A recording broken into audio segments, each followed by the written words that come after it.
Hello, ചെമ്പനീർ പൂവിൽ ഇന്ന് വമ്പൻ ട്വിസ്റ്റാണ് കേട്ടോ നടക്കാൻ പോകുന്നത്. അങ്ങനെ മാസങ്ങൾക്ക് ശേഷം വലിയൊരു സത്യം മറനീക്കി പുറത്തു വരുന്ന ദിവസമാണ് ഇന്ന്.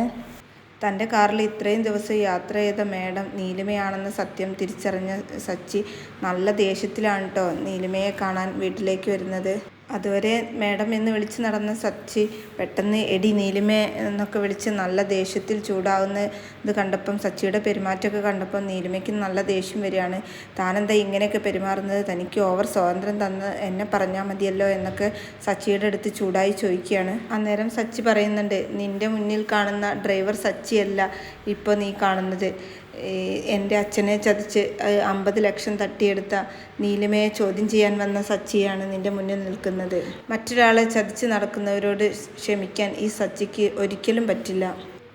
എൻ്റെ അച്ഛൻ്റെ കയ്യിൽ നിന്ന് തട്ടിയെടുത്ത് 50 ലക്ഷം എനിക്ക് ഇപ്പം കിട്ടണം, ഈ നിമിഷം കിട്ടണം എന്നൊക്കെ പറഞ്ഞ് സച്ചി അവിടെ നിന്ന് വാശി പിടിക്കുകയാണ്.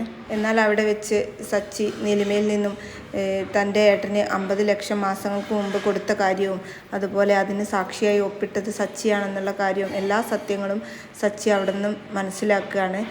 പിന്നീട് നേരെ വീട്ടിലേക്ക് വന്ന് എല്ലാവരെയും ഹാളിലേക്ക് വിളിച്ചു വരുത്തുകയാണ്. അങ്ങനെ പ്രതിക്കൂട്ടിലെന്ന പോലെ സുധിയെ ഒരു ടേബിളിൻ്റെ ഉള്ളിലേക്ക് കയറ്റി നിർത്തി സച്ചി ചോദ്യം ചെയ്യാണ്.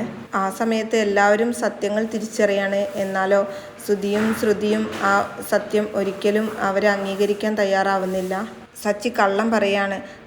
ഞങ്ങളുടെ 30 ലക്ഷം നഷ്ടപ്പെട്ട ഷോക്കിൽ ഞങ്ങൾ നിൽക്കുമ്പോഴും സച്ചി ഞങ്ങളെ വേദനിപ്പിക്കുകയാണ് എന്നൊക്കെ പറഞ്ഞിട്ട് സച്ചിയെ കുറ്റപ്പെടുത്തുകയാണ്. ആ സമയത്ത് ശ്രുതി പറയാണ്, 50 ലക്ഷം ഞങ്ങൾ വാങ്ങിയതിന് നിൻ്റെ കയ്യിൽ എന്തെങ്കിലും തെളിവുണ്ടോ എന്നൊക്കെ ചോദിക്കുന്നതോടു കൂടിയാണ് ഇന്നത്തെ എപ്പിസോഡ് അവസാനിക്കുന്നത്. അപ്പോൾ ഇന്നത്തെ പ്രമോ നിങ്ങൾക്ക് ഇഷ്ടപ്പെട്ടാൽ ദയവായി ചാനൽ ഒന്ന് സബ്സ്ക്രൈബ് ചെയ്ത് സപ്പോർട്ട് ചെയ്യണേ.